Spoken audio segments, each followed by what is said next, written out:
நம்முடைய பிதாவாகிய நாமத்தினாலும் நம்முடைய ஆண்டவர் இயேசு கிறிஸ்து நாமத்தினாலும் உங்களுக்கு கிருபையும் சமாதானம் உண்டாவதாக என்று வாழ்த்துகிறேன். கடந்த 2 வாரமாக நாம் நம்முடைய பிதாவாகிய தேவன் குறித்து பார்த்தோம். இந்த நாளிலே அவருடைய குமாரனாகிய ஆண்டவர் இயேசு கிறிஸ்துவை குறித்த தியானத்தை நாம் பார்க்க போகிறோம். இதற்கு நம்ம தலைப்பாக எடுத்துக்கொள்வதென்றால், மனுஷன் என்றென்றைக்கும் வாழ வேண்டும் என்று தேவன் மனிதனை படைத்தார். மனிதன் கொஞ்ச நாட்கள் இந்த பூமியிலே வாழ்ந்து அதன் பிறகு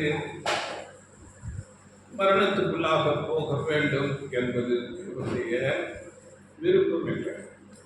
எந்தெந்தைக்கும் மகிழ்ச்சியாக வாழ்ந்து இந்த பூமியில இருக்க வேண்டும் என்றுதான் தேவன் மனிதனை நினைத்தார். இதற்கு ஆதாரமாக வசனம் படியுங்கள். ஆதியாகமம் 2ஆம் அதிகாரம் 16-17 வசனங்களில் நான் படிக்கிறேன். நன்மை தீமை அறியத்தக்க அந்த கனியை புசிக்க வேண்டாம், அதை புசிக்கும் நாளில் சாகவே சாகும். அப்படி என்றால் தேவன் விளக்கின அந்த நன்மை தீமை அறியத்தக்க அந்த கனியை புசிக்காமல் இருந்தார், மனிதன் என்றென்றைக்கு நித்தியமாக வாழ்ந்திருக்கலாம். என்றென்றைக்கும் நிச்சயமாக வாழ்ந்து கொண்டே இருந்திருக்கலாம். இதற்கு அப்படியே இன்னொரு வசனம் கூட ஆதியாகமம் 3:22 ஜீவ விருட்சத்தின் கனியை புசித்து என்றென்றைக்கும் உயிரோடு இராதபடிக்கு செய்ய வேண்டும் என்று அந்த தோட்டத்தை விட்டு ஆதாமை வெளியேற்றுகிறார். அப்போ தேவனுடைய கட்டளையை ஏற்றுக்கொண்டு நடந்தால் அது மனுஷன் என்றென்றைக்கும் சாவாமல் பூமியிலே இருந்திருக்க முடியும். அப்படித்தான் மனிதனை படைத்தார். இதை குறித்து நாம் இந்த நாளில் பார்க்க போகிறோம். அப்படியே ஆண்டவர் இயேசு கிறிஸ்து எல்லாருக்கும் மீட்கும் பொருளாக தம்முடைய ஜீவனை கொடுத்தார் என்று வேதம் சொல்கிறது. எப்படி ஆண்டவர் இயேசு கிறிஸ்து ஒரு மனுஷன் இந்த உலகத்தில் உள்ள கோடி கோடி கோடி ஜனங்களுக்கு எல்லாருக்கும் அது மீட்கும் பொருளாக எப்படி ஆக முடியும் என்பதை குறித்து இந்த நாளில் நாம் பார்க்க போகிறோம். அதுக்கு கூட ஒரு வசனம் படியுங்கள். மத்திய 20:28 அவரை மீட்கும் பொருளாக தேவன் தந்தார் என்று படிக்கிறோம். படிக்கிறோம் மத்திய 20:28. அப்படியே மனுஷகுமாரனும் ஊழியம் கொள்ளும்படி வராமல் ஊழியம் செய்யவும் அநேகரை மீட்கும் பொருளாக தம்முடைய ஜீவனை கொடுக்கவும் வந்தார். அநேகரை மீட்கும் பொருளாக ஜீவனை கொடுக்க. இதே வசனம் மார்க் 10:45 இருக்குது, படிக்க வேண்டாம். இப்படி ஆண்டவர் இயேசு கிறிஸ்து தம்முடைய ஜீவனை கொடுத்து மனுக்குலத்தை மீட்கும்படியாக வந்தார் என்று வேத வசனம் நமக்கு தெளிவாக சொல்கிறது. ஆனால் பாருங்கள், இதற்கு எதிராக இஸ்லாம் மார்க்கம் அவர்களுடைய புனித நூல் குர்ஆனில் சொல்லும்போது, ஒருவர் மற்றவருடைய சுமையை சுமக்க முடியாது என்கிறார்கள். எவ்வளவு அப்படி நேர் எதிராக இருக்கிறது பாருங்கள். இஸ்லாம் மார்க்கம் இன்றைக்கு கிறிஸ்டியானிட்டிக்கு அடுத்த நிலையிலே அவ்வளவு ஜனங்கள் இருக்கிறார்கள். அவர்களுடைய குர்ஆனில் இப்படியாக சொல்லப்பட்டிருக்கிறது, ஒருவர் மற்றவருடைய சுமையை சுமக்க முடியாது. ஆனால் ஆண்டவர் இயேசு கிறிஸ்து நமக்காக ஆதாமில் வந்த எல்லாருக்காகவும் தம்முடைய ஜீவனை கொடுத்து ஒரு ஈடு வழியாக மீட்கும் பொருளாக தம்முடைய ஜீவனை கொடுத்து அவர் மீட்கும் பொருளாக இந்த பூமிக்கு வந்தேன் என்று சொல்லுகிறார். அப்படியே இந்த ஆண்டவர் இயேசு கிறிஸ்துவை குறித்து அவர் யார், இந்த பூமிக்கு வருவதற்கு முன்பதாக அவர் எங்கே இருந்தார் என்பதை குறித்தெல்லாம் இந்த நாளில் நாம் தெளிவாக அறிய போகிறோம். அப்படியே இன்றைக்கு இந்த கிறிஸ்டியானிட்டி என்று சொல்லப்படுகிற கிறிஸ்தவ சமுதாயத்தில் அநேக பிரிவினைகள் இருக்கிறது. அதிலே ஒரு பிரிவு வகுப்பார் என்ன சொல்லுகிறார்கள் என்றால், ஒன்லி ஜீசஸ், ஆண்டவர் இயேசு கிறிஸ்து தான் முதலாவது பழைய ஏற்பாட்டில் பிதாவாகிய தேவனாக அவரே இருந்தார். புதிய ஏற்பாட்டில் குமாரனாக ஆண்டவர் இயேசு கிறிஸ்துவே வந்தார். இப்பொழுது அவர் இங்கே வந்து ஜீவனை கொடுத்து உயிர் தெளிந்து இப்பொழுது பரிசுத்த ஆவியாக அவரே இருக்கிறார் என்று ஒன்லி ஜீசஸ் என்ற ஒரு வகுப்பார் அப்படின்றவராக அந்த ஒரு சிந்தனையுடையவர்களாக இருக்கிறார்கள். இதை குறித்து கூட நம்ம இந்த நாளில் நிதானமாக பார்க்க போகிறோம். அப்படியே எனக்கு கூட ஒரு பெந்தேகோஸ்தே சபை ஊழியர் போதகர் சொல்லும்போது, ஆண்டவர் இயேசு கிறிஸ்து 100% மனிதனாக இருந்தார், அதே சமயத்தில் 100% கடவுளாக தெய்வமாக இருந்தார் என்று சொல்லுவார். இது எப்படி உண்மையாகும்?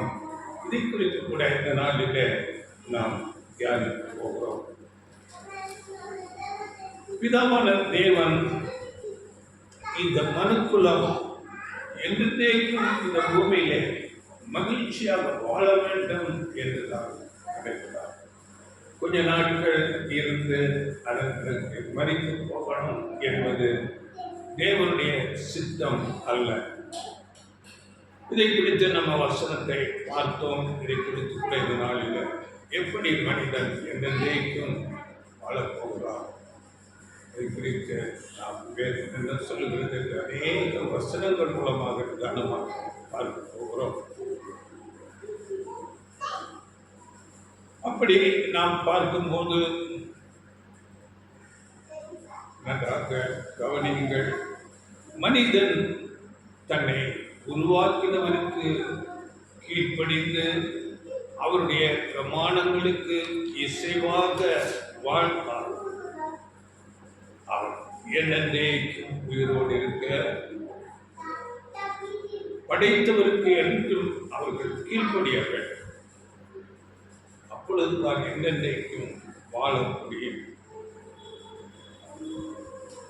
தேவன் நம்மை எல்லாம் மனுக்குலம் மட்டுமல்ல, எல்லா மிருக ஜீவன்கள், எல்லா சமுத்திரத்தில் உள்ள மச்சங்கள், எல்லா விருட்சங்கள், எல்லா பறவைகள் எல்லாவற்றையும் படைத்து எல்லாவற்றையும் பாதுகாத்து போஷிக்கிறவராய் இருக்கிறார்.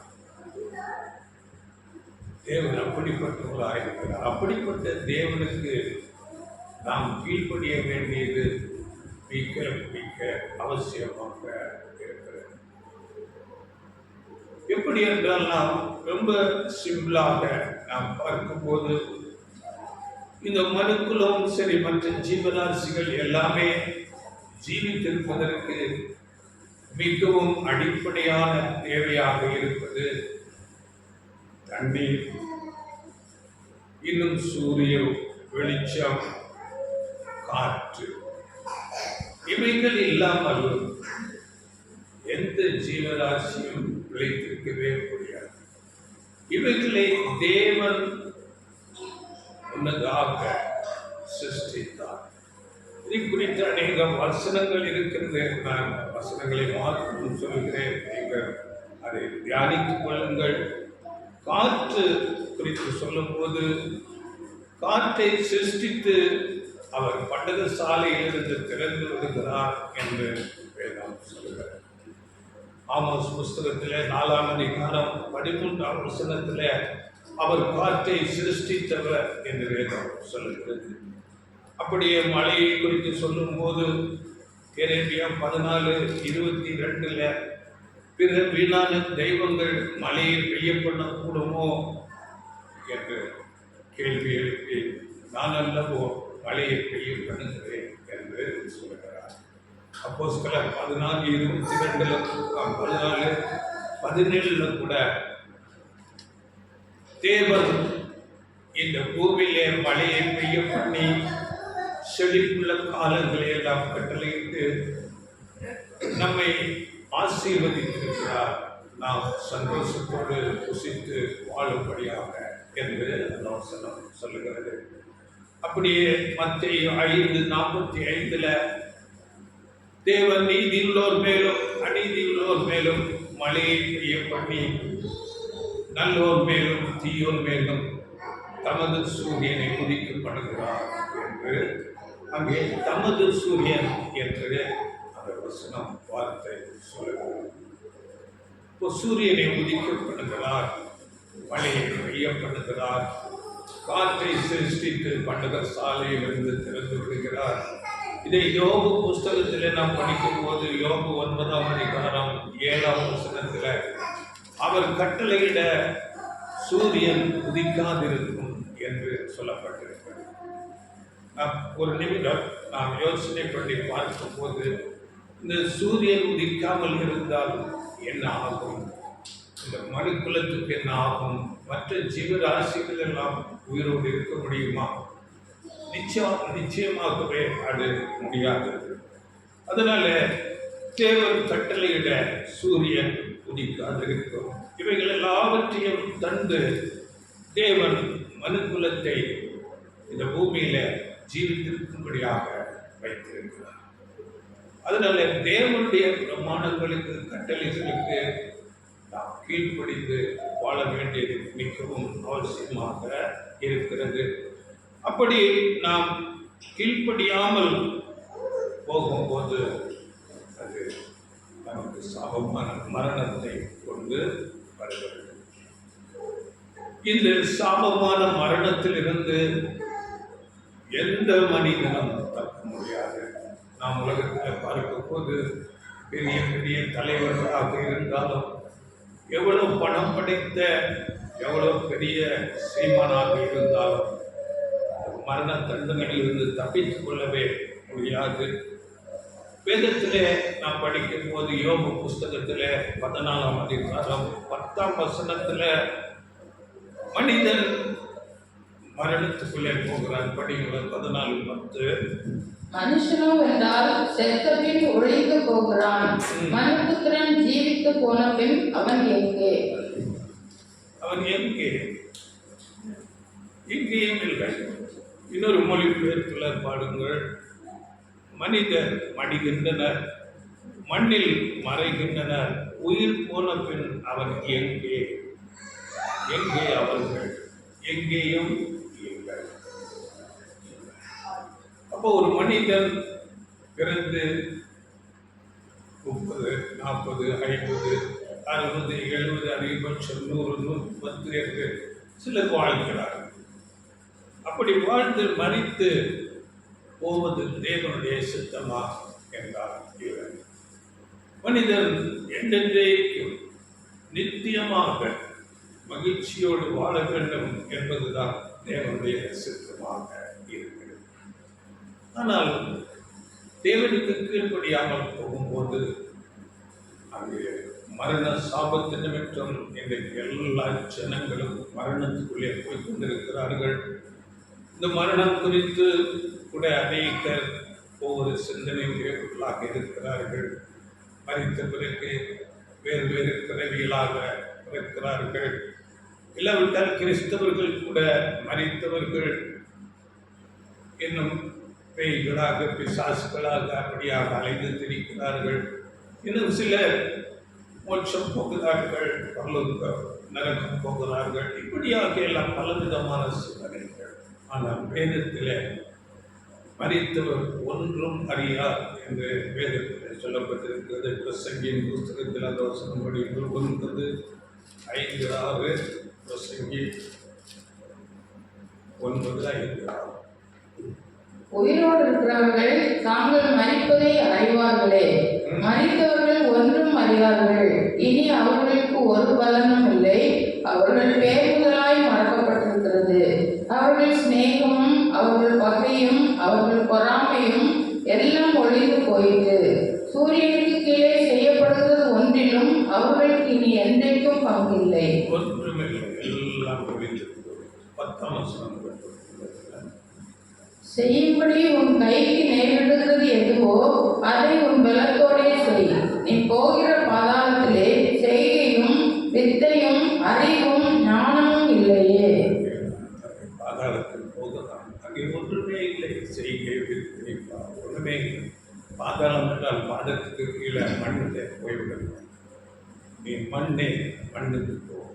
சாபம் மண்ணாயிருக்கிறாய், மண்ணுக்கே போவாய். அப்படியே சங்கீதம் 146 3-4 வசனங்களிலே அங்கே யோசனை இல்லை, எல்லாமே அழிந்து போகும். எந்த விதமான சிந்தனையோ எதுவுமே இல்லை.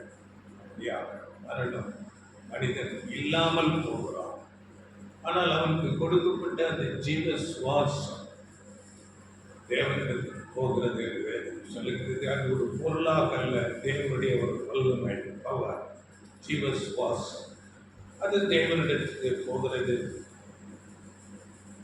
இன்றைக்கு தேவனுடைய திட்டத்தின்படி மனிதர்கள் என்றைக்கும் வாழ வேண்டும் என்று தேவன் சிருஷ்டித்தார்.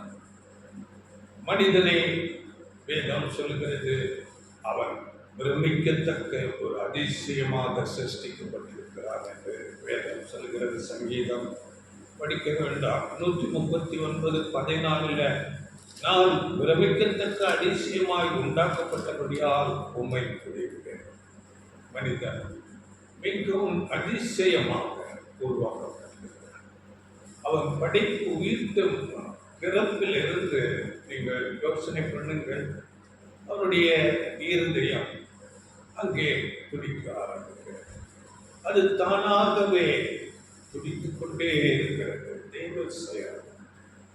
அப்படியே ஒவ்வொரு உறுப்புகள் தானாக வேலைகளை செய்து கொண்டிருக்கிறது. கிட்னி, லங்ஸ், கண், மூக்கு, வாய் ஒவ்வொன்றும் அதது தன் வேலையை செய்து கொண்டே இருக்கிறது. இவைகள் மனித ஞானத்திலே ஒவ்வொரு அவயவங்களாக எடுத்து கற்றுக்கொண்டு இருக்கிறார். மனிதன் பிரமிக்கத்தக்க அதிசயமாக உருவாக்கப்பட்டவர். அதனால இந்த மனிதன் தேவனுக்கு கீழ்ப்படியாமல் போகும்போது மரணத்துக்குள்ளே போகலாம். அது தேவனுடைய ஒரு சாபமாக இருக்கிறது. இந்த மரணத்திலிருந்து எந்த மனிதனும் அவனை விடுவித்துக் கொண்டு வர முடியாது. தேவனுடைய நீதியான தீர்ப்பாக இருக்கிறது.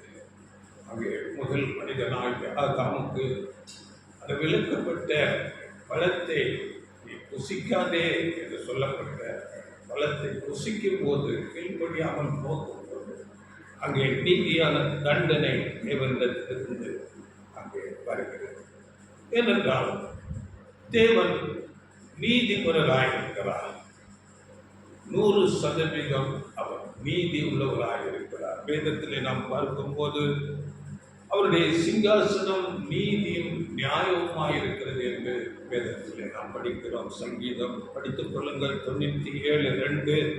நீதியும் நியாயமும் அவருடைய சிங்காசனத்தின் ஆதாரம். அவருடைய பேஸ் அடித்தளமே நீதியும் நியாயம்.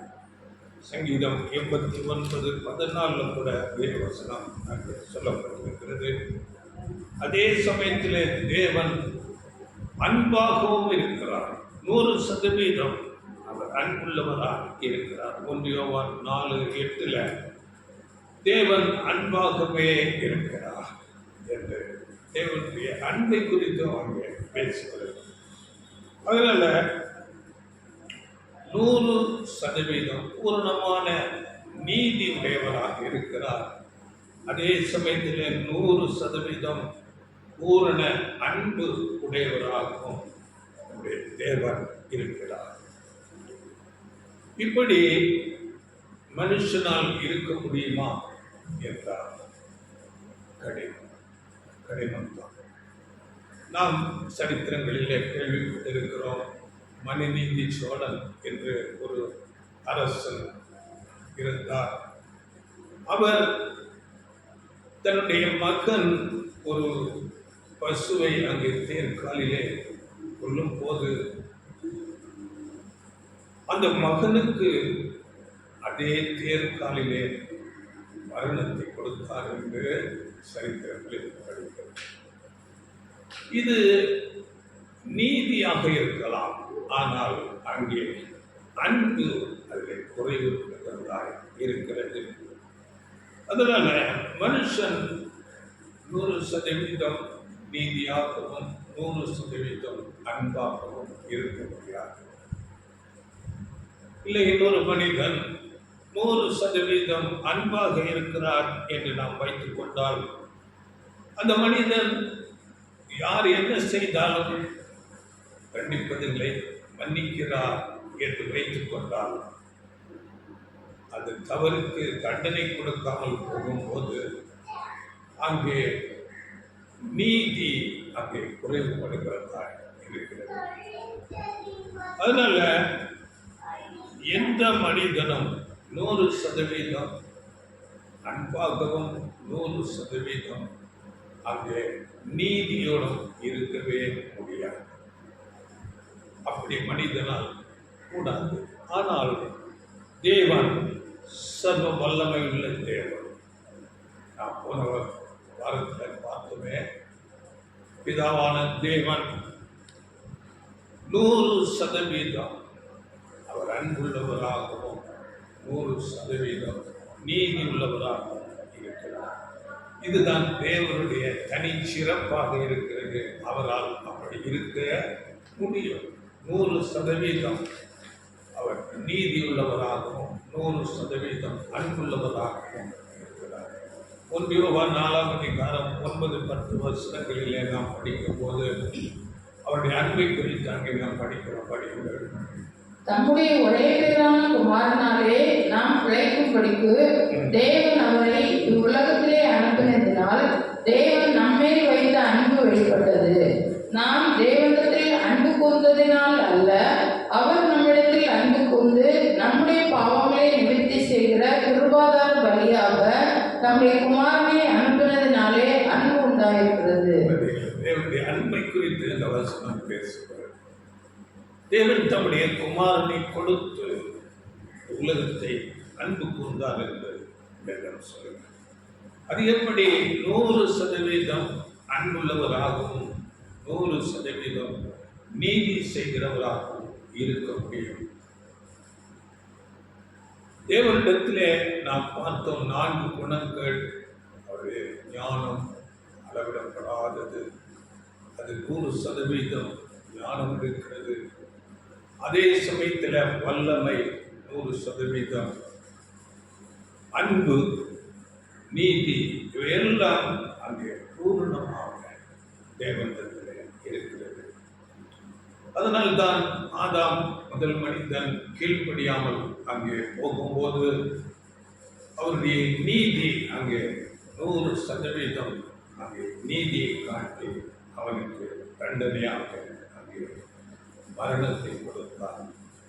அதே தேவன் இப்பொழுது அந்த மனிதனை மீட்டு ரட்சிக்கும்படியாக அவருடைய அந்த பூரண அன்பு அவரை செயல்பட முடியாத அவரை நெருக்கி ஏவுகிறது. அதனால தேவன் தமது சர்வ வல்லமையினால ஒரு பெரிய ரட்சிப்பின் திட்டத்தை ஏற்படுத்தி அதை நிறைவேற்றுகிறார். அதைத்தான் நாம் முதலாவது தியானத்தில் எடுத்துக்கொண்ட வசனத்தில் மத்தேயு 20:28 ஆண்டவர் இயேசு கிறிஸ்துவை மீட்கும் பொருளாக இந்த பூமிக்கு அனுப்புகிறார். சரி சமமான விலை கிரயம் கொடுத்து இந்த மனிதனை மீட்பது அவருடைய ஒரு ரட்சிப்பின் திட்டமாக இருக்கிறது. இந்த மனிதனை மீட்டு ரட்சிப்பதற்கு மனிதனால் தானாகவே அப்படியாக மரணத்திலிருந்து அங்கே தப்பித்துக் கொள்ள முடியாது. ஏனென்றால் அது சர்வ வல்லமையுள்ள தேவனால் கொடுக்கப்பட்ட ஒரு சாபம், மரண தண்டனையாக இருக்கிறது. இல்லாவிட்டால் வேறு எந்த ஒரு மனிதன் கூட தன் ஜீவனை கொடுத்து அந்த மனிதனை என்றைக்கும் உயிரோடு இருக்க செய்ய முடியாது என்று நாம் பார்க்கிறோம். இதை குறித்து கூட வசனம் இருக்கிறது. சங்கீதம் 49, 7, 8 வசனங்கள் படியுங்கள். சங்கீதம், ஒருவனாவது தன் சகோதரன் அழிவை காணாமல் இனி என்றென்றைக்கும் உயிரோடு இருக்கும்படி எவ்விதத்தினாலாவது அவனை மீட்டுக் கொள்ளவும் அவன் நிமித்தம் மீட்கும் பொருளை தேவனுக்கு கொடுக்கவும் கூடாது. எந்த மனிதனும் கொடுக்கக்கூடாது. ஒருவேளை விரும்பி நாம் பெரிய தலைவர்களுக்கு நம்முடைய ஜீவனை கொடுத்து அவரை உயிரோடு வைத்திருக்கலாம் என்றால் அது கூடவே கூடாது. அது தேவனுடைய ஒரு சாபமான ஒரு தண்டனையாக இருக்கிறது. எந்த மனிதனும் அங்கே யாருக்கும் மீட்கும் பொருள் கொடுக்க முடியாது. ஆதாமுக்குள் எல்லா மனிதரும் அங்கே மரணத்துக்குள்ளே போகிறார்கள். இங்கு மனிதன் தன்னுடைய ஜீவனை இழந்து கொண்டே இருக்கிறார். இப்படிப்பட்ட மனிதனை மீட்பதற்காக பாவமில்லாதவராக ஆண்டவர் இயேசு கிறிஸ்து தேவனுடைய குமாரன் உலகத்துக்கு வருகிறார். அவரை தேவன் இந்த உலகத்துக்கு அனுப்புகிறார். வேதத்தில் சொல்லும்போது ஸ்திரீயின் வித்தாக அவர் ஒரு பரிசுத்த ஒரு வித்தாக இந்த பூமிக்கு வருகிறார். கலாத்தியில் நாம் படிக்கும் போது 4ஆம் அதிகாரம் 5ஆம் வசனத்தில் தேவன் அவரை ஏற்ற வேளையில ஒரு ஸ்திரீ என்ற வித்தாக இந்த பூமிக்கு அனுப்பி வைத்தார் என்று சொல்லப்படும். தேவன் அனுப்பினார். படிக்கிற வசனம் 4. நாம் புத்திர சுவீகாரத்தை அடையும்படி நியாயப்பிரமாணத்திற்கு கீழ்ப்பட்டவர்களை மீட்டுக் கொள்ளத்தக்கதாக காலம் நிறைவேறின போது ஸ்திரீலிங்கத்தில் பிறந்தவரும் நியாயப்பிரமாணத்திற்கு கீழானவருமாகிய தம்முடைய குமாரனை தேவன் அனுப்பினார். தம்முடைய குமாரனை தேவன் அனுப்பினார். அவராகவே வரவில்லை. தேவன் ஏற்ற வேலையில் குமாரனை உலகத்துக்கு அனுப்புகிறார். ஸ்திரீயின் வித்தாக. இந்த ஸ்திரீயின் வித்து என்று நாம் படிக்கும் போது அவருடைய பிறப்பிலே நாம் பார்க்கும் போது அங்கே தேவ ஆவியின் மூலமாக அங்கே ஆண்டவர் இயேசு அங்கே கருத்தரிப்பதை பார்க்கிறோம். தூதன் வந்து அந்த மரியாதையிடத்திலே சொல்லும் போது லூக்கா 1:35 பரிசுத்த ஆவி உன்மேல் வரும், உன்னதமானவருடைய பலம் உன்மேல் நிழலிடும், ஆதலால் உன்னிடத்தில் பிறக்கும் பரிசுத்தம் உள்ளது தேவனுடைய குமாரன். தேவாவியினால் இங்கிலீஷில் சொல்லும் போது the power of the most high, உன்னதமான தேவனுடைய வல்லமையாக அங்கே கருத்தரிக்கப்பட்டு அங்கே குழந்தையாக ஆண்டவர் இயேசு கிறிஸ்து வருகிறார். அவர் பிறக்கும் போதே ஒரு இடத்தில் பிறக்கும் பரிசுத்தம் உள்ளது தேவனுடைய குமாரன். அவர் பிறக்கும் போதே பரிசுத்தம் உள்ளவராக பிறக்கிறார். ஆனால் மற்ற மனிதர்கள் எல்லாருமே அங்கே தாவீது சொல்லும் போது என் தாயினை பாவத்திலே பிறக்கிறார்கள். ஆண்டவர் இயேசு கிறிஸ்து மாத்திரமே பரிசுத்தம் உள்ளவராக இந்த பூமியிலே வருகிறார். இதை குறித்து ஆண்டவர் இயேசு கிறிஸ்து அவருடைய பிறப்பை குறித்து அநேக வசனங்கள் இருக்கிறது. நாம் பார்க்கும் போது யோவான் 1:1, 2, 3 வசனங்கள் நீங்கள் படித்துக் கொள்ளுங்கள். அவர் இந்த பூமிக்கு வரும் முன்பதாக ஆதியிலே வார்த்தையாக தேவனோடு இருந்தார் என்று அந்த வசனம் சொல்கிறார். தேவனோடு இருந்தார், அவர் வார்த்தையாக, அவர் ஒரு தேவனாக இருந்தார் என்றே சொல்லப்பட்டிருக்கிறது. அந்த வார்த்தை ஏற்ற வேளையிலே 14ஆம் வசனத்தில் அந்த வார்த்தை மாம்சமாக்கி கிருபையினாலும் சத்தியத்தினாலும் நிறைந்தவராக நமக்குள்ளே வாசம். அந்த வார்த்தை தேவனிடத்தில் ஆதியிலே அவரோடு கூட இருந்த அந்த வார்த்தை தேவன் ஏற்ற வேளையிலே மாம்சமாக இந்த பூமியிலே ஒரு கருவாக குழந்தையாக பிறக்கும்படியாக அனுப்பினார். இதை குறித்து இன்னும் எபிரேயர் 1:2 வசனங்களிலே இவர் சர்வத்துக்கும் சுதந்திரவாளி என்ற வசனம் சொல்கிறது. ஆண்டவர் இயேசு கிறிஸ்து எல்லா சிருஷ்டிகளுக்கும் சுதந்திரவாளி என்று நாம் அறிந்து கொள்ள வேண்டும். அப்படியே நீங்கள் நீதிமொழிகள் 8:22 30 வசனங்களை படித்து பாருங்கள். அங்கே ஆண்டவர் இயேசு கிறிஸ்து எல்லா சிருஷ்டிகளையும் சிருஷ்டிக்கிற ஒரு பிரதான சிற்பியாக, மொழிபெயர்ப்புகள்ல அங்கே செல்ல பிள்ளை என்று சொல்லப்பட்டிருக்கு. அது வேறு மொழிபெயர்ப்பிலே அவர் சிற்பியாக, ஒரு பிரதான சிற்பியாக இருந்து எல்லாவற்றையும் சிருஷ்டித்தார் என்று அங்கே வேதம் சொல்லுகிறது. அப்படி வெளிப்படுத்தல ஆண்டவர் இயேசு கிறிஸ்துவை படிக்கும் போது 3ஆம் அதிகாரம் 14ஆம் வசனத்தில் பிதாவாக தேவனுடைய சிருஷ்டிப்புகளுக்கு எல்லாம் ஆதி, எல்லாம் முதன்மையானவர் ஆண்டவர் இயேசு கிறிஸ்து. தேவன் ஆண்டவர் இயேசு கிறிஸ்துவை முதலாவது சிருஷ்டித்து அவரை கொண்டு சகலமும் அவருக்கென்றும் சிருஷ்டிக்கப்பட்டது என்று நாம் படிக்கிறோம்.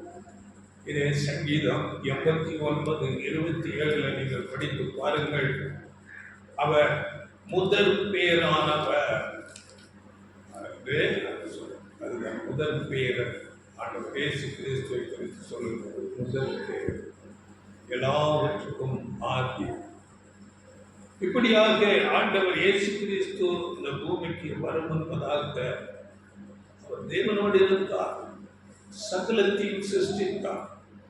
அவர் இந்த பூமியிலே இருக்கும் போது கூட அவர் தமக்கு சொந்தமானதிலே வந்தார் என்று சொல்லப்பட்டது. இந்த பூமி அவருக்கு சொந்தமானது. அப்படியாக அவர் இந்த பூமிக்கு வருவதற்கு முன்பதாகவே இருந்தார். ஏற்ற வேளையிலே ஸ்திரீ வித்தாங்க. இது மனுக்குலத்தை மீட்டு ரட்சிக்கும்படியாக தேவன் அனுப்பி அவருடைய சித்தத்தின்படியே பார்த்தார். அப்படியே சொல்லும் போது ஆண்டவர் இயேசு கிறிஸ்து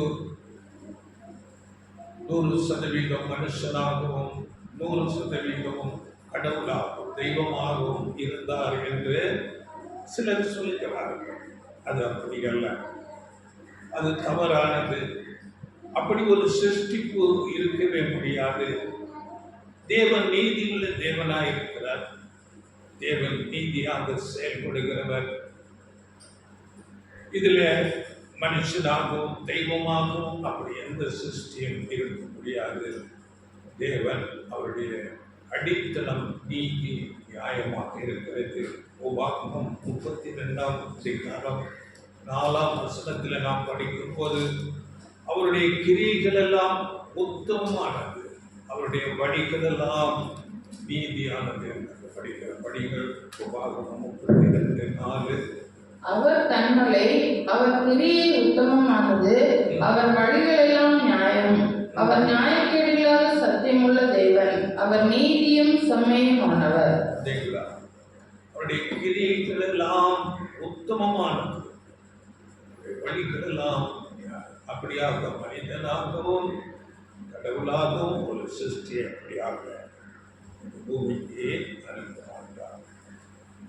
அப்படி என்றால் எப்படி அவர் மனுஷனாக இருந்து கொண்டு பலத்த செய்திகளை செய்கிறார், பிசாசுகளை துரத்துகிறார், மனிதரை எழுப்புகிறார், வியாதியஸ்தரை சுத்தமாக்குகிறார், என்று நாம் பார்க்கும்போது தேவன் தம்முடைய பரிசுத்த ஆவியை அவருக்கு அளவில்லாமல் கொடுத்திருந்தார் என்று வேதம் சொல்லுகிறது.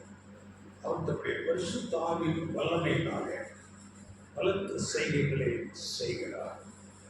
இன்னும் சொல்லும் போது ஆண்டவர் இயேசு கிறிஸ்துவே தம்முடைய வாயினால் சொல்லும் போது, பிதாவாகிய தேவன் என்னோடு கூட இருக்கிறார், நான் எப்பொழுதும் அவருக்கு பிரியமானதை செய்கிறபடியா அவர் என்னை தனியே இருக்க விடவில்லை என்று சொல்கிறார். யோவான் 8:29 நான் எப்பொழுதும் அவருக்கு பிரியமானதை செய்கிறபடியா அவர் என்னை தனியே இருக்க விடவில்லை என்று அங்கே சொல்கிறார். பிதாவாகிய தேவன் அவரோடு கூட இருக்கிறார். பிதாவாகிய தேவனுடைய பரிசுத்த ஆவி அளவில்லாமல் கொடுக்கப்பட்டிருக்கிறது. அதனால அவர் இப்படிப்பட்ட பலத்த செய்திகளை செய்கிறவராக இருக்கிறார். அதனாலதான் அப்போஸ்தலர் 10:38 தேவன் பரிசுத்த ஆவியை படிக்கிற வசனம், நசரேயனாகிய இயேசுவை தேவன் பரிசுத்த ஆவியினாலும் வல்லமையினாலும் அபிஷேகம் பண்ணினார். தேவன் அவருடனே கூட இருந்தபடியினாலே அவர் நன்மை செய்கிறவராயும் பிசாசின் வல்லமையில் அகப்பட்ட யாவரையும் குணமாக்குகிறவராயும் சுற்றி தெரிந்தார். அப்போ அவர் மனுஷனாக இருந்தார், ஆனால் தேவன் அவரோடு கூட இருந்தார். பரிசுத்த ஆவி அவருக்கு அளவில்லாமல் கொடுக்கப்பட்டிருந்தது. அதனால அவர் நன்மை செய்கிறவராகவும் பிசாசின் வல்லமையில் அகப்பட்ட மக்களை விடுவிக்கிறவராகவும் சொல்லியிருக்கிறார். அதனால சிலர் சொல்லுகிறது போல ஆண்டவர் இயேசு கிறிஸ்து 100% மனுஷனாகவும் 100% கடவுளாகவும் 100% மனுஷனாகவே இருந்தார். ஆனால் தேவன் அவரோடு கூட இருந்தார். தேவனுடைய பரிசுத்த ஆவி அவருக்கு அளவில்லாமல் கொடுக்கப்பட்டிருந்தது. இப்படியாக தேவன் ஆண்டவர் இயேசு கிறிஸ்துவை இந்த பூமிக்கு அனுப்பினார். அவருடைய இந்த பூமிக்கு வந்ததின் நோக்கம் நாம் படிக்கும் போது லூக்கா 19:10 இழந்து போனதை தேடவும் ரட்சிக்கவுமே மனுஷன் வந்திருக்கிறார் என்று அவரை குறித்து சொல்லலாம். மனுஷன் எதை இழந்தானோ அதை தேடி மீட்டு ரட்சித்து மனுஷனுக்கு திருப்பி கொடுக்கும்படியாகவே இழந்து போனதை தேடவும் ரட்சிக்கவுமே மனுஷகுமாரன் வந்திருக்கிறார் என்றார். மனுஷன் ஜீவனை இழந்தார், தேவனோடு உள்ள ஐக்கியத்தை இழந்தார், சமாதானத்தை இழந்தார், வியாதி, துக்கம், மரணங்கள் எல்லாம் பாவத்தை நிமித்தம் தேவனை விட்டு தூரமாக போனதுனாலே அவனுக்கு இவைகளை எல்லாம் மீட்டுக் கொடுக்கும் விதமாக ஆண்டவர் இயேசு கிறிஸ்து அந்த பூமிக்கு இருந்தாங்க. ஆண்டவர் இயேசு கிறிஸ்துவை இந்த உலகத்துக்கு அறிமுகம் செய்த அவருக்கு முன்பதாக இருந்த யோவான் ஸ்நானகர் அவரை குறித்து சொல்லும் போது, இதோ உலகத்தின் பாவத்தை சுமந்து தீர்க்கிற தேவ ஆட்டுக்குட்டி என்று அவரை குறித்து தீர்க்க தரிசனமாக அவர் சொல்லுகிறார். இப்படி ஆண்டவர் இயேசு கிறிஸ்து இந்த உலகத்தின் எல்லா ஜனங்களுடைய ஆதாமிலிருந்து வந்த எல்லாருடைய பாவங்களை மீட்டு ரட்சிக்கும்படியாக இந்த பூமிக்கு வந்தார். இது குறித்து அநேக வசனங்கள் இருக்கிறது, நீங்கள் படித்துக் கொள்ளுங்கள். ரோமர் 5:10 படிங்கள். ரோமர் 5:10 நாம் தேவனுக்கு சத்துருக்களாய் இருக்கையில் அவருடைய குமாரனின் மரணத்தினாலே அவருடனே ஒப்புரவாக்கப்பட்டோமானால், ஒப்புரவாக்கப்பட்ட பின் நாம் அவருடைய ஜீவனாலே ரட்சிக்கப்படுவது அதிக நிச்சயமாகுமே. ஆண்டவர் இயேசு கிறிஸ்துவின் ஜீவன் நம்மை தேவனோடு ஒப்புரவாக்குகிறது. இதை குறித்து ரோமர் 3:25-26 வசனங்கள் படித்துக் கொள்ளுங்கள். இவைகளெல்லாம் படித்து நீங்கள் தியானிக்கும் போது மிகுந்த பிரயோஜனமாக இருக்கும். அப்படியே 2 கொரிந்தியர் 5:21 நாம் அவருக்குள் தேவனுடைய நீதியாகும்படிக்கு பாவம் அறியாத அவரை நமக்காக பாவம் ஆக்கினார். பாவமே அறியாதவர் அவரை நமக்காக பாவமாக்கினார் என்று சொல்கிறது. அப்படியே ரோமர் 8ஆம் அதிகாரம் 3ஆம் வசனத்தில் கூட தம்முடைய குமாரனை பாவ மாம்சத்தின் சாயலாகவும் பாவத்தை போக்கும் பலியாகவும் அனுப்பினார். எடுத்தீங்களா? வசனம் படியுங்கள். ரோமர் 8:3. அது எப்படியெனில் மாம்சத்தினாலே பலவீனமாய் இருந்த நியாயப்பிரமாணம் செய்யக்கூடாததை தேவனே செய்யும்படிக்கு தம்முடைய குமாரனை பாவ மாம்சத்தின் சாயலாகவும் பாவத்தை போக்கும் பலியாகவும் அனுப்பி மாம்சத்திலே பாவத்தை ஆக்கினைக்குள்ளாக தீர்த்தார். தேவனே செய்யும்படி தம்முடைய குமாரனை பாவத்தை அவருடைய சரீரத்தில் சுமத்தி அங்கே தீர்த்தார் என்று நம்ம படிக்கிறோம். அதனால ஆதாமுக்கு கொடுத்த மரண தண்டனையை வாபஸ் வாங்க முடியாது. ஆனால் அந்த தண்டனையை இன்னொருத்தர் எடுத்துக்கொள்ளும் விதமாக ஆண்டவர் இயேசு கிறிஸ்து வருகிறார். ஆண்டவர் இயேசு கிறிஸ்து வந்து ஆதாமின் கீழ்ப்படியாமல் போன அந்த பாவத்தை தன்மேல் எடுத்துக்கொண்டு அவர் தம்மை முழுவதுமாக கீழ்ப்படித்து தன் ஜீவனை கொடுக்கிறார். ஆண்டவர் இயேசு கிறிஸ்துவிடம் மாத்திரமே ஒரு பாவமும் இல்லை. அவர் பிறக்கும் போதே பரிசுத்தமானவராக ஸ்திரீகளிடத்தில் தேவனுடைய வல்லமையினால் அங்கே பிறந்தவர். மற்ற எல்லா மனுஷரும் பாவத்தில் இருக்கிறார். ஆண்டவர் இயேசு கிறிஸ்து மாத்திரமே பரிசுத்தமுள்ள ஒரு வித்தாக, ஒரு பூரண மனிதனாக. ஆதாம் எப்படி படைக்கப்பட்ட போது அங்கே ஒரு பரிபூர்ண மனிதனாக இருந்தாரோ, அதே போல ஆண்டவர் இயேசு கிறிஸ்து பரிபூர்ண ஒரு மனுஷனாக ஸ்திரீனிடத்திலே குழந்தையாக பிறந்து பூரண வயசு வரும் வரையிலும் அங்கே பெற்றோருக்கு கீழ்பட்டிருந்தார் என்று நாம் படிக்கிறோம். அப்படி இருந்து 30 வயசு ஆகும்போது தன்னை அங்கே ஞானஸ்நான உடன்படிக்கை கொடுத்து தேவனுக்கு தன்னை ஒப்பு கொடுத்து அர்ப்பணித்து ஊழியங்களை செய்து அநேக பலத்த செய்திகளை செய்து தேவன் சார்பாக அநேக போதனைகளை இந்த பூமியில மனுக்குலத்துக்கு போதித்துக் கொண்டு அதன் பிறகு தன் ஜீவனையை கொடுத்தார். ஆண்டவர் இயேசு கிறிஸ்து ஒரு பாவம் இல்லாதவராக அவரை விரோதித்திருந்த வேதபாரகர் பரிசேயர்களிடத்திலே கேட்கிறார், என்னிடத்திலே பாவம் உண்டென்று யார் என்னை குற்றப்படுத்த? ஒருவரால் அவரை குற்றப்படுத்த முடியவில்லை. அவர் பொய்யாக குற்றம் சுமத்தப்பட்டார். அங்கே அவருக்கு தீர்ப்பு கொடுத்த பிலாத்து கூட, நான் இவரிடத்திலே எந்த மரணத்துக்கு எதுவான குற்றத்தையும் காணேன் என்று சொல்லுகிறார். அப்படி ஆண்டவர் இயேசு ஒரு பாவம் இல்லாதவராக வாழ்கிறார். அவருக்கு மரணம் வரக்கூடாது. பாவத்தின் சம்பளம் தான் மரணம். ஆனால் ஆண்டவர் இயேசு கிறிஸ்து தம்முடைய ஜீவனை பாவம் இல்லாதவராக இருந்து மரணம் இல்லாதவராக இருக்க வேண்டும். அந்த ஜீவனை ஆதாமுக்காக, ஆதாம் பாவத்திலே இழந்து போன அந்த ஜீவனை அங்கே தன் ஜீவனோடு வாழக்கூடிய அந்த உரிமையை விட்டு கொடுத்து ஆதாமுக்காக தன் ஜீவனை கொடுத்து மரணத்திலே, அதுதான் தியாகம், மீட்கும் பொருள். தன்னுடைய ஜீவனையே ஆதாமுக்காக கொடுக்கிறார். இதை குறித்து 1 தீமோத்தேயு 2ஆம் அதிகாரம் 6ஆம் வசனம் படியுங்கள். எல்லாரையும் மீட்கும் பொருளாக தம்மை ஒப்பு கொடுத்த மனுஷனாகிய கிறிஸ்து இயேசு அவரே. எல்லாரையும் மீட்கும் பொருளாக.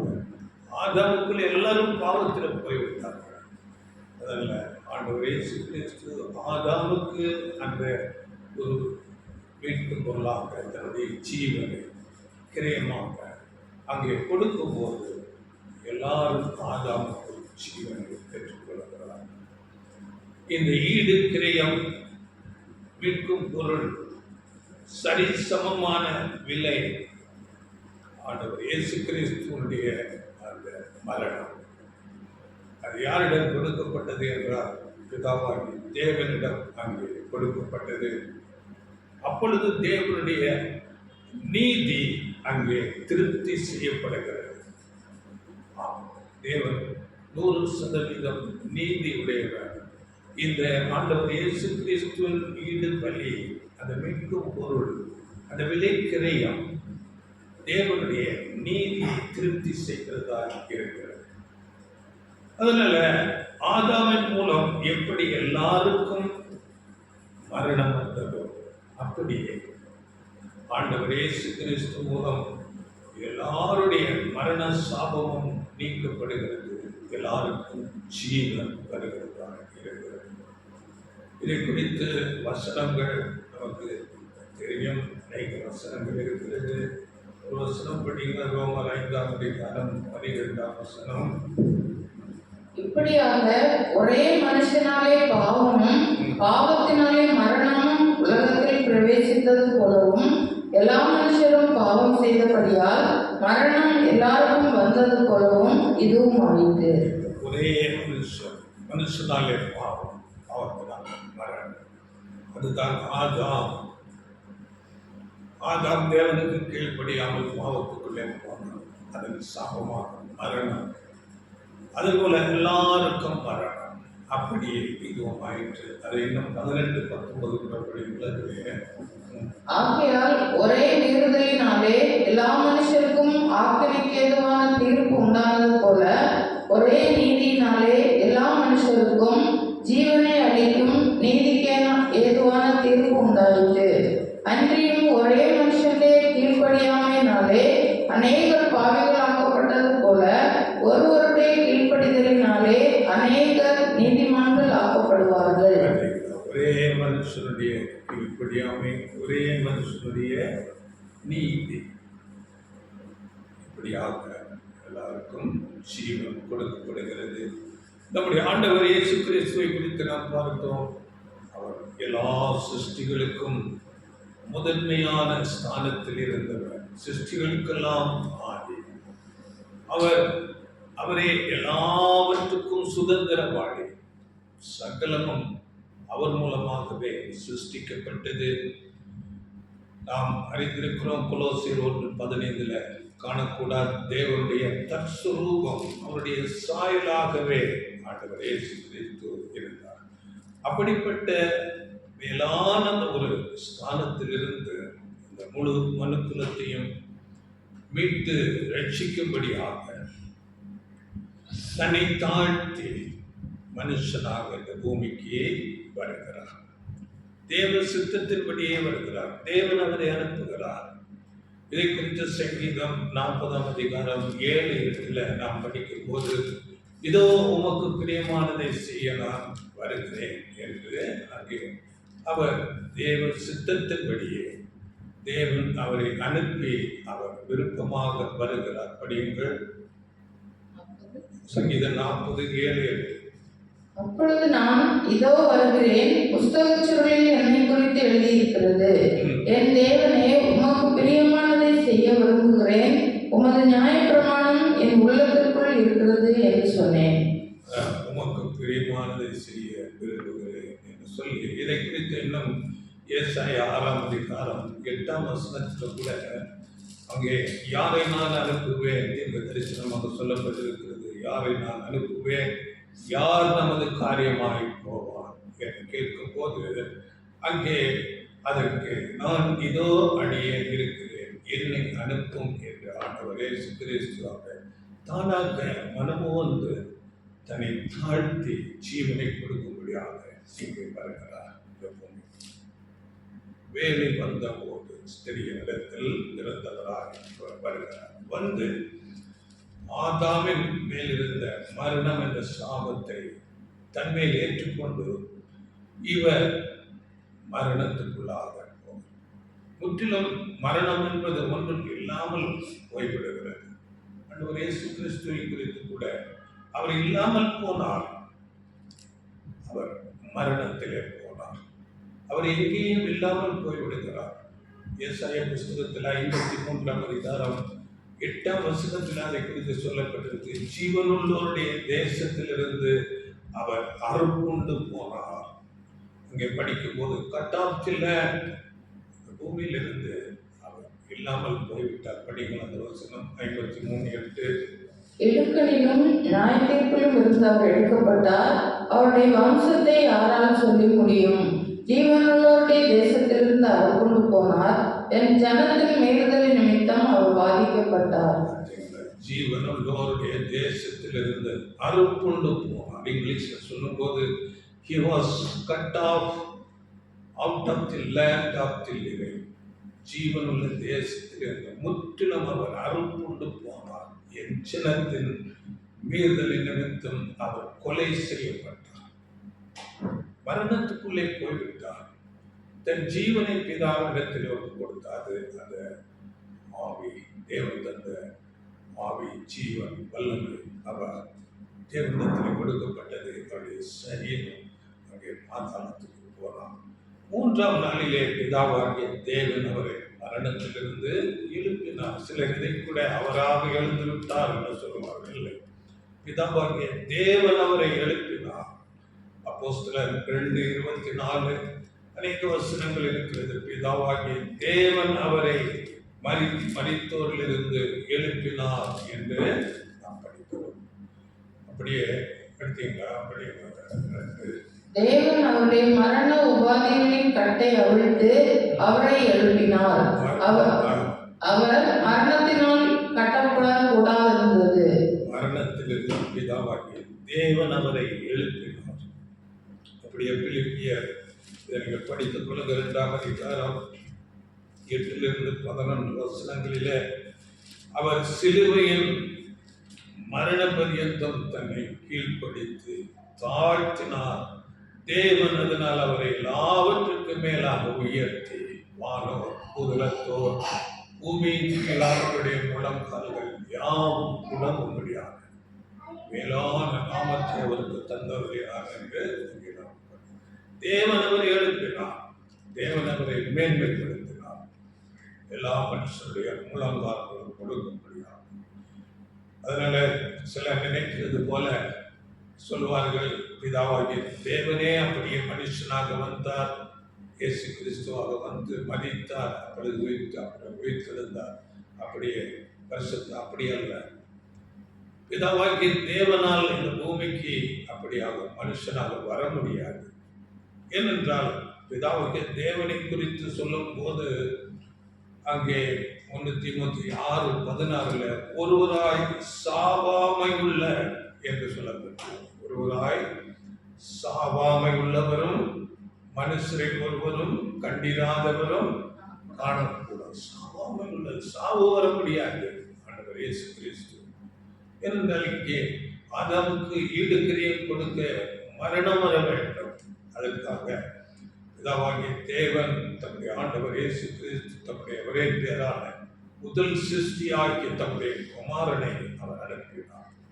பிதாவாகிய தேவனை குறித்து சொல்லும் போது இந்த மொத்த முழு பிரபஞ்சம், அதனுடைய இயக்கம், அவை எல்லாவற்றுக்கும் மூல காரணராக இருக்கிறார். மோசேயிடம் சொல்லும் போது நான் இருக்கிறவராகவே இருக்கிறேன் என்ற நாமத்தை உடையவர். அவர் இருக்கிறேன் என்பவர், அவருக்கு மாற்றமே இல்லை. அதான் மல்கியா புஸ்தகத்தில் கூட 3ஆம் அதிகாரம் 6ஆம் வசனத்துல நான் கர்த்தர், நான் மாறாத, அவர் மாறாதவராக, அவருக்கு மரணம் வர முடியாது, அப்படிப்பட்டவராக இருக்கிறார். சங்கீதம் 90:2ஆம் வசனத்துல கூட நீரே அனாதியாய் என்னென்றைக்கும் இருக்கிறவர் தேவனாயிருக்கிறீர் என்று அங்கே நாம் படிக்கிறோம். அதனால தேவன் இந்த பூமிக்கு வரவில்லை. எவ்வளவு தவறான ஒரு புரிந்து கொள்ளுதல்களை இதனாலே அநேகர் அப்படியாக சிந்தித்துக் கொண்டிருக்கிறார். சாத்தன் அப்படியாக அநேகரை வஞ்சித்துக் கொண்டு ஏமாற்றிக் கொண்டு இருக்கிறார். அதனால நாம் பிதாவை குறித்தும் ஆண்டவர் இயேசு கிறிஸ்துவை குறித்தும் அறிவது எவ்வளவு முக்கியமாக இருக்கிறது. பிதாவாகிய தேவன் தன்னை போன்ற ஒரு தற்ஸ்வரூபி என்று கொலோசியர் 1:15 தற்ஸ்வரூபம், அவரை போல. அதுதான் இயேசு கூட சொல்லும் போது என்னை கண்டவன் என் பிதாவை கண்டான். அவருடைய சாயல், அவருடைய குணாம்சங்கள் எல்லாம் பிதாவாகிய தேவனுடைய குணாம்சங்கள் ஆண்டவர் இயேசு கிறிஸ்துவிலே நாம் காண்கிறோம். அவரை முன்னதாக தேவன் அறிந்து அப்படியாக சிருஷ்டித்து வைத்திருந்தார். தேவன் சகலத்தையும் முன்னறிகிற தேவன், எல்லாவற்றையும் அறிந்து முன்னதாக அப்படியாக தம்முடைய குமாரனை வைத்துக் கொண்டு இந்த சிருஷ்டிப்பு ஆதாமின் அந்த மூலமாக வந்த மனுக்குலம் ஒரு பெரிய அழிவுக்குள்ளாக, அந்த பாதிப்புக்குள்ளாக போகும்போது அந்த சிருஷ்டியை, மனுக்குலத்தை மீட்டு ரட்சிக்கும்படியாக அவர் தாமாக விருப்பத்தோடு தம்மால் சிருஷ்டிக்கப்பட்ட இந்த மனுக்குலம் மரணத்துக்குள்ளே போகிறது என்று ஒரு மிகுந்த அன்பு நிமித்தம் அதாவது தேவனுடைய சித்தத்தின்படி இந்த பூமியில பிறந்து வருகிறார். அவருடைய பிறப்பை குறித்து நாம் பார்த்தோம். அவர் பரிசுத்த வித்தாக பூமியில வருகிறார். அதனால தூதர்கள் வந்து சொல்லும் போது அவரை பிறக்கும் போது அவருக்கு இயேசு என்று பெயரிடுவாயாக. இயேசு என்றால் தம்முடைய ஜனங்களின் பாவத்தை நீக்கி அவர்களை ரட்சிக்கிறவர் என்று அர்த்தமாகும். அதனால் ஆண்டவர் இயேசு கிறிஸ்துவே பிதாவாகிய தேவனுக்கும் மனுஷனுக்கும் மத்தியஸ்தர் என்ற நிலையில வருகிறார். 1 தீமோத்தேயு 2ஆம் அதிகாரம் 5ஆம் வசனத்துல ஆண்டவர் இயேசு கிறிஸ்துவுக்கும் பிதாவாகிய தேவனுக்கும் மனுஷனுக்கும் ஆண்டவர் இயேசு கிறிஸ்து மத்தியஸ்தராக இருக்கிறார். அவர் அப்படியாக இந்த பூமியில வந்து பாவமில்லாதவராக நமக்கு ஒரு மாதிரியான வாழ்க்கை வாழ்ந்து காண்பிக்கிறார். வாழ்ந்து காட்டி அந்த வாழும் உரிமையை, அவர் ஜீவனோடு என்றைக்கும் இருக்க வேண்டும். அவரிடத்திலே பாவம் இல்லை. பாவத்தின் சம்பளம் தான் மரணம். அந்த வாழும் உரிமையை, நிச்சயமாக வாழக்கூடிய அந்த உரிமை, அதை இந்த மனுக்குலத்துக்காக அவர் ஒரு கிரயமாக, ஒரு மீட்கும் பொருளாக கொடுத்து எல்லா ஜனங்களையும் மீட்டு ரட்சிக்கிறார். அதனால இந்த ஒரு என்றென்றைக்கும் வாழக்கூடிய ஒரு உரிமை இன்றைக்கு எல்லாருக்கும் கொடுக்கப்பட்டிருக்கிறதா என்றால், ஆண்டவர் இயேசு வந்து மரித்து அதுக்கு கிரயத்தை செலுத்தி விட்டார். ஆனால் இன்னும் அது எல்லாருக்கும் கொடுக்கப்படவில்லை. ஏனென்றால் இன்றைக்கும் மரணம் எல்லாரையும் ஆண்டு கொண்டிருக்கிறது. எல்லாரும் மரணத்துக்குள்ளே போய்கொண்டே இருக்கிறார்கள். அது எப்பொழுது கொடுக்கப்படும் என்றால், இந்த மனுக்குலம் அவர் பாவத்தை செய்யாமல் பாவத்தை விட்டு பாவமே செய்ய மாட்டேன் என்ற ஒரு நிலைக்கு வரும்போது கொடுக்கப்படும். இப்பொழுது கொடுத்தால் அவன் மீண்டும் பாவம் செய்து அந்த ஜீவனோடு வாழக்கூடிய உரிமையை இழந்து விடுவான். அதனால அந்த என்றென்றைக்கு வாழக்கூடிய ஒரு உரிமை இன்னும் கொடுக்கப்படவில்லை. அதற்கு தான் தேவனுடைய ராஜ்யம் என்ற அவருடைய குமாரனுடைய ஆளுகை இந்த பூமியில வரும்படியாக ஏற்படுத்தி இருக்கிறார். அப்பொழுது நாம் அறிந்திருக்கிறோம், ஆதாமுக்குள் மரித்தவர்கள் எல்லாரும் கிறிஸ்துவுக்குள் எல்லாரும் உயிர்ப்பிக்கப்பட்டு வருவார்கள். நாம் அறிந்திருக்கிறோம், இந்த உலகம் வரப்போகிற ஒரு பெரிய உபத்திரவம், 3ஆம் உலக யுத்தம், இதன் மூலமாக இந்த உலகம் எல்லா ஜனங்களும் பெரிய அழிவுக்குள்ளாக மரணத்துக்குள்ளே போவார்கள். அப்பொழுது அதன் பிறகு தேவனுடைய ராஜ்யம் இந்த பூமியில ஸ்தாபிக்கப்படும். அப்பொழுது எல்லாரும் நாம் 1 Corinthians 15:22 படிக்கிறோம், ஆதாமில் எப்படி மரணம் வந்ததோ அப்படி எல்லாரும் ஆண்டவர் இயேசு கிறிஸ்துவுக்குள்ளாக உயிர் திறந்து வருவார்கள். வந்து நீதியை கற்றுக்கொள்வார்கள்.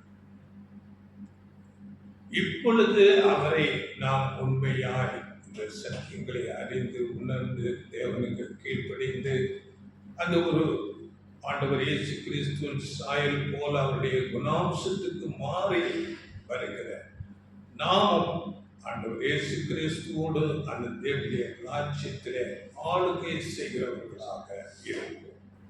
அதற்குத்தான் இப்பொழுது தேர்வு நடந்து கொண்டிருக்கிறது.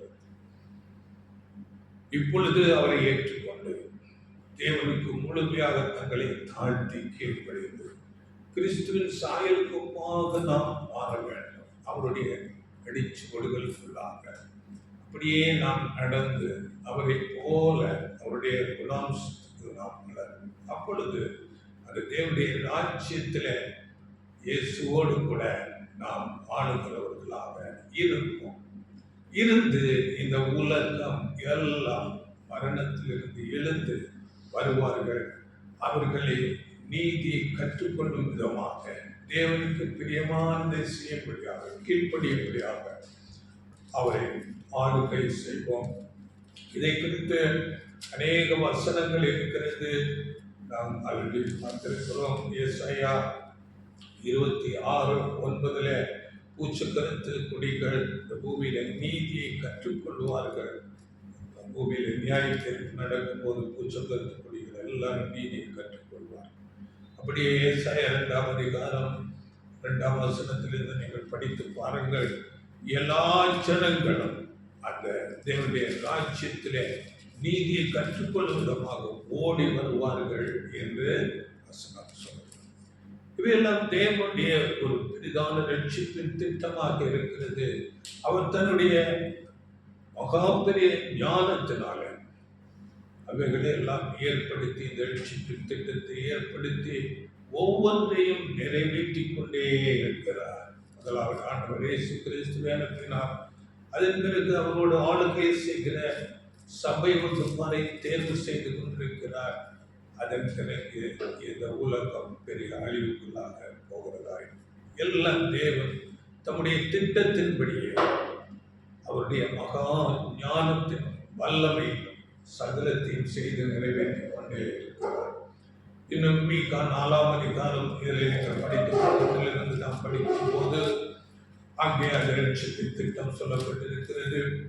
இன்னும் மல்கியா 2ஆம் அதிகாரம் 15ஆம் வசனத்துல அங்கே ஒரு கேள்வி எழுப்பப்படுகிறது. தேவன் ஏன் ஒரு மனுஷனை சிருஷ்டித்தார் என்று அந்த கேள்வி எழுப்பும்போது பக்தியுள்ள ஒரு சந்ததியை உருவாக்கும் விதமாகவே. அப்ப அந்த ஒரே மனுஷன் ஆதாம் மூலம் சந்ததி அந்த பாவத்துக்குள்ளாக போன அந்த மனுஷனை விட்டு ரட்சிப்பதற்கு தம்முடைய ஒரே குமாரன் இயேசு கிறிஸ்து அனுப்பி அப்படியாக ஒரு தெய்வ பக்தி உள்ள சந்ததியை உருவாக்குகிறவராக இருக்கிறார். தேவனுடைய மகா வல்லமையினாலும் அவருடைய ஞானத்தினாலும் இந்த காரியங்களை எல்லாம் செய்து கொண்டே இருக்கிறார். இப்படி இந்த நீதியை கற்றுக்கொள்ளாத தேவனுக்கு கீழ்ப்படியாத இந்த மனுக்குலம் திரும்ப சில பேர் 2ஆம் மரணத்துக்குள்ளே போகிறவர்களாக இருப்பார். அதன் பிறகு எந்த நம்பிக்கையும் அவர்களுக்கு இல்லை. இதை குறித்து கூட வசனம் இருக்கிறது. ஏசாயா 26:10 அங்கே துன்மார்க்கனுக்கு தயை செய்தாலும் நீதியை கற்றுக்கொள்ளான், நீதி உள்ள தேசத்திலும் அநியாயம் செய்து கர்த்தருடைய மகத்துவத்தை அங்கே கவனியாதே போகிறார் என்று. அங்கே நீதி உள்ள தேசம் என்றால் தேவனுடைய ராஜ்யம். அந்த ராஜ்யத்தில் ஒரு வகுப்பார் நீதியை கற்றுக்கொள்ளாதவர்களாக இருப்பார்கள். அவர்கள் 2ஆம் மரணத்துக்குள்ளே அங்கே அழிக்கப்படுவார்கள். அதன் பிறகு எந்த நம்பிக்கையும் இல்லை. இதிலே அந்த ஏசாயா 26:11 அக்கினி உன்னுடைய சத்துருக்களை பட்சிக்கும் என்று அந்த கடைசி பாகத்தில் சொல்லப்பட்டிருக்கிறது. இப்படி இது வெளிப்படுத்தல கூட சொல்லப்பட்டிருக்கிறது. அங்கே மற்ற 26:41 கூட அங்கே 2 வகுப்பாராக வெள்ளாடு செம்மறியாடு என்று பிரிக்கப்படுகிறது. அங்கே இடது பக்கத்தில் நிற்கிற வெள்ளாடு ஒரு வகுப்பார். அங்கே கீழ்ப்படியாத ஜனங்கள் பிசாசுக்காகவும் தூதருக்காகவும் ஆயத்தமாக்கப்பட்டிருக்கிற அங்கே நித்திய அக்கினிக்கு அதுதான் 2ஆம் மரணத்துக்குள்ளே போவார். இப்படி தேவன் தம்முடைய திட்டத்தை அவர் ஒவ்வொன்றையும் அந்தந்த நேரத்திலே செய்து நிறைவேற்றி கொண்டே இருக்கிறார். இதற்கு பழைய ஏற்பாட்டில் ஒரு நிழல் அங்கே இருக்கிறது. ஆண்டவர் இயேசு கிறிஸ்து வருகை, இரண்டாம் வருகையில் வந்து எப்படி இந்த உலகத்தை ஆசீர்வதிக்க போகிறார் என்பதை குறித்து கூட அந்த நிலையில் நீங்கள் படித்துக் கொள்ளுங்கள். அதாவது அப்படியே ஏற்பாட்டில் அங்கே ஆசரிப்பு கூடாரம் என்று ஒன்று இருந்தது. அங்கே தேவன் அதிலே வாசமாய் இருப்பார். அந்த ஆசரிப்பு கூடாரத்தில் வருஷத்துக்கு ஒரு தரம் அந்த பிரதான ஆசாரியர் இங்கே பலியிட்டு அந்த இரத்தத்தோட மகா பரிசுத்த ஸ்தலத்துக்குள்ளே போய் அன்னை கிருபாசனத்துக்கு முன்பதாக அந்த இரத்தத்தை அங்கே தெளித்து இங்கே இஸ்ரேல் ஜனங்களுடைய பாவத்துக்கு பரிகாரம் பண்ணி அவர் திரும்பி வந்து அந்த இஸ்ரேல் ஜனங்கள் மொத்த ஜனங்களையும் அவர் உங்கள் பாவங்கள் மன்னிக்கப்பட்டிருக்கிறது என்று சொல்லி அவர்களை ஆசீர்வதிப்பார். இது வருஷத்துக்கு ஒரு தரம் அங்கே நடந்து கொண்டு அவர்களுக்குள்ளாக இருக்கும். இஸ்ரேல் ஜனங்களுக்குள்ளாக இஸ்ரேல் ஜனங்கள் அந்த நாளிலே எல்லா ஜனங்களும் அங்கே கூடி வருவார்கள் ஆசரிப்பு கூடாரத்தில். அந்த நாள் அவர்களுக்கு அவர்களுடைய அந்த வருடத்துக்குள்ள பாவங்கள் எல்லாம் அங்கே காலை ஒரு வெள்ளாடு பலியிடப்படும். அந்த இரத்தத்தின் மூலம் அங்கே அவர்களுக்கு பாவம் சுத்திகரிக்கப்படும். இதை குறித்து நீங்கள் படித்துக் கொள்ளுங்கள். லேவியராகமம் 16ஆம் அதிகாரத்தில் அதை குறித்து சொல்லப்பட்டிருக்கிறது. அப்படியே இது நிழலாக அங்கே நடந்தது. இங்கே மகா பிரதான ஆசாரியராகிய ஆண்டவர் இயேசு தன்னையே பழுதில்லாத ஒரு பலியாக கொடுத்து உலகத்தில் உள்ள எல்லா மக்களுடைய பாவத்துக்கு நிவர்த்தி உண்டாக்கி மகா பரிசுத்த ஸ்தலமாகிய நிஜமான பரலோகத்துக்கு பிதாவினிடத்திற்கு போயிருக்கிறார். இப்பொழுது சபைக்காக அவர் பரிந்து பேசுகிறவராக இருக்கிறார். இந்த சபை பூரணம் அடைந்த பிறகு ஆண்டவர் இயேசு கிறிஸ்து 2ஆம் முறை இந்த பூமிக்கு வந்து அங்கே எப்படி மகா பிரதான ஆசாரி வந்து அங்கே எல்லா ஜனங்களையும் ஆசீர்வதிக்கிறாரோ அப்படி எல்லா மக்களுடைய பாவங்களை மன்னித்து அவர்களை மரித்தோரிலிருந்து எழுப்பி வர செய்து திரும்ப சபையோடு கூட சேர்ந்து ஆளுகை செய்து தேவனுக்கு கீழ்ப்படியும்படியாக செய்து பூர்ணமாக செய்து அங்கே தேவனுக்கு விரோதமாக பாவம் செய்ய மாட்டோம் என்ற நிலைக்கு எல்லாரையும் கொண்டு வந்து தேவன் அப்படியாக இந்த காரியத்தை எல்லாம் ஞானமாக செய்து கொண்டிருக்கிறார் ஆண்டவர் இயேசு கிறிஸ்து மூலமாக.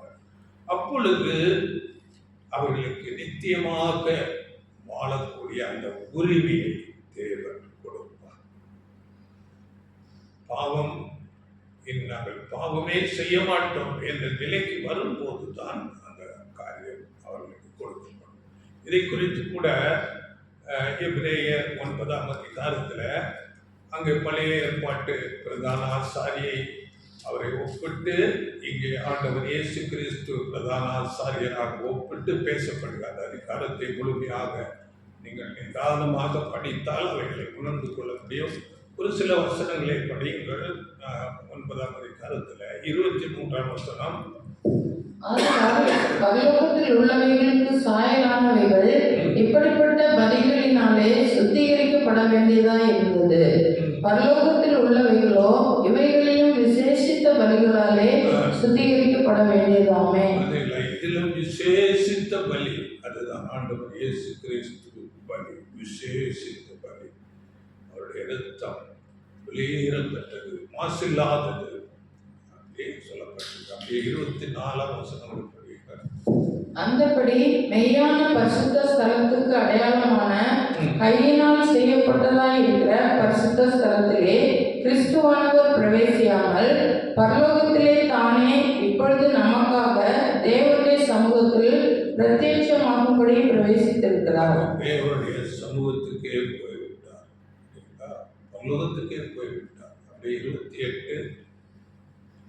கிறிஸ்துவும் அநேகருடைய பாவங்களை சுமந்து தீர்க்கும்படிக்கு ஒரே தரம் பலியிடப்பட்டு தமக்காக காத்து கொண்டிருக்கிறவர்களுக்கு ரட்சிப்பை அருளும்படி 2ஆம் தரம் பாவம் இல்லாமல் தரிசனம் ஆவார். 2ஆம் தரம் ரட்சிப்பை அருளும்படி அவர் தரிசனம் ஆவார். இவையெல்லாம் தேவன் நிழல் பொருளாக ஏற்படுத்தி வைக்கிற தேவனுடைய மகா பெரிய ஞானத்தினால. அதனால ஆண்டவர் இயேசு கிறிஸ்து இரண்டாம் முறை வந்து எல்லா ஜனங்களையும் உயிரோடு எழுப்பி அவர்களை பாவத்தை மன்னித்து அவர்களை ஆசீர்வதித்து நீதியை கற்றுக்கொள்ள செய்து அவர்கள் தேவனிடத்திலே திரும்பி அவர்கள் நித்தியமாக வாழும்படியாக செய்வார். அப்பொழுது நம்ம அவர் ஆண்டவர் இயேசு கற்றுக் கொடுத்த ஜெபம், பரலோகத்திலே உடைய சித்தம் செய்யப்படுகிறது போல பூமியிலேயும் உடைய சித்தம் செய்யப்படுவதாக என்ற வசனம், அந்த வார்த்தை நிறைவேறும்.